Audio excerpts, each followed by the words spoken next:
السلام علیکم جی، کیا حال چال ہے؟ امید ہے میری تمام بہنیں ٹھیک ہوں گی۔ آج میں جو ناول پڑھنے جا رہی ہوں اس کا نام ہے عزت اور ذلت، جس سے لکھا ہے لبنہ آصف نے۔ چلیں جی پڑھنا سٹارٹ کرتی ہوں۔ موبائل کی بیل مستقل بج رہی تھی، جلدی سے ہاتھ پونچھے اور فون اٹھایا۔ ہیلو، بڑی نند کی آواز سنتے ہی دل بڑی زور سے دھڑکا۔ کہاں تھی بھئی؟ سو رہی تھیں کیا ابھی تک؟ نہیں آپی، کھانا پکا رہی تھی۔ 12 بج رہے ہیں، بچے اسکول سے آنے والے ہیں۔ چلو خیر، امی کی شوگر چیک کی تھی صبح؟ جی آپی، صبح چیک کی تھی، نارمل تھی۔ اور بلڈ پریشر؟ نہیں آپی، بلڈ پریشر تو نہیں چیک کیا۔ کہا بھی ہے تمہیں کہ ہر 2 گھنٹے پر چیک کیا کرو بلڈ پریشر؟ آپی ماسی آ گئی تھی، کام کر رہی تھی۔ کام کرو گی تو بیمار انسان کو چھوڑ دو گی؟ فروٹ یا امی کو؟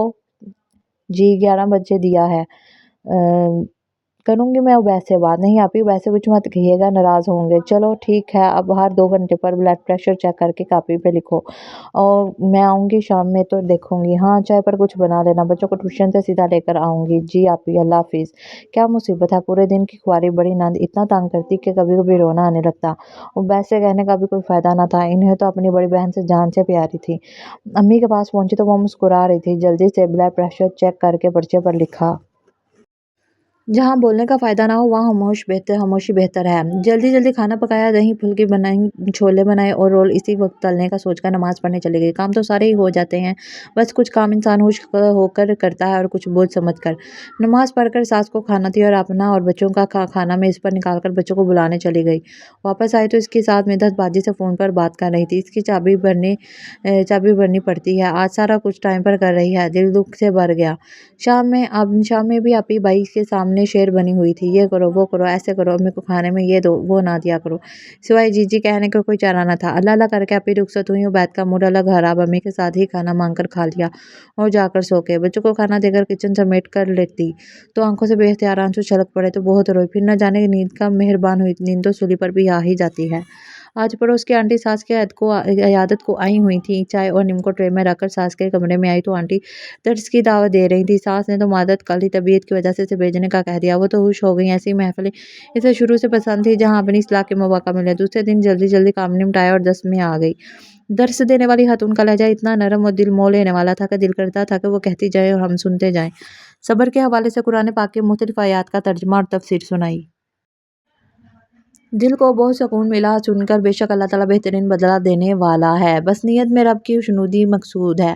پھر عزت اور ذلت پر بہت تفصیل سے قرآن کی آیات کا حوالہ دیا۔ اگر کسی انسان کو پوری دنیا کے انسان مل کر بھی عزت دینا چاہیں یا فائدہ پہنچانا چاہیں تو نہیں پہنچا سکتے جب تک رب کی مرضی نہ ہو، اور اگر اللہ عزت دینا چاہے تو پوری دنیا کے لوگ بھی مل کر اس شخص کو عزت، ذلت یا نقصان نہیں پہنچا سکتے۔ بے شک اللہ تعالیٰ کی مرضی کے بغیر ایک پتہ بھی نہیں گر سکتا درخت سے۔ آج صبح اٹھی تو اتنا زور کا چکر آیا کہ گرنے کو تھی۔ عبید کو بتایا تو جلدی سے ڈبل روٹی لے آیا، بچوں کو جیسے تیسے چائے بنا کر دی، اسکول بھیج کر لیٹی تو آنکھ لگ گئی۔ عبید جاتے ہوئے کہہ گئے تھے میں جلدی آ جاؤں گا، ڈاکٹر کے پاس لے چلیں گے۔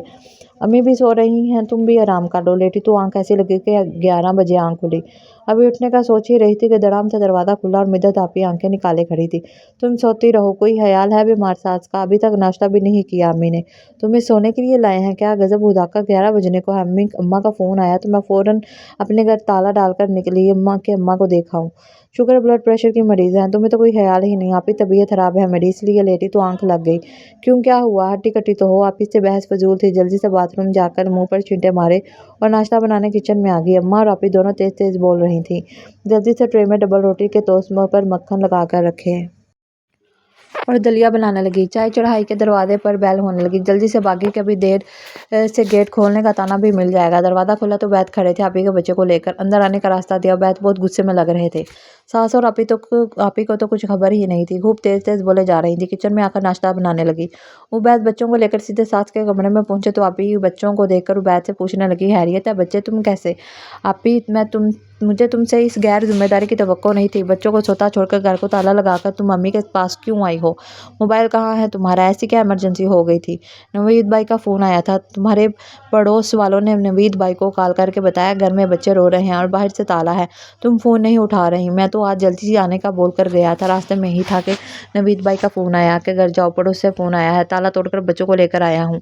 نوید بھائی کا دور کا سفر ہے، وہ بھی نکلے ہوئے ہیں، میں قریب تھا اس لیے جلدی پہنچ کر انہیں بتایا کہ بچوں کے پاس پہنچ گیا ہوں۔ برابر والے بھلے لوگ ہیں کہ بتا دیا، ورنہ نہ جانے بچے کب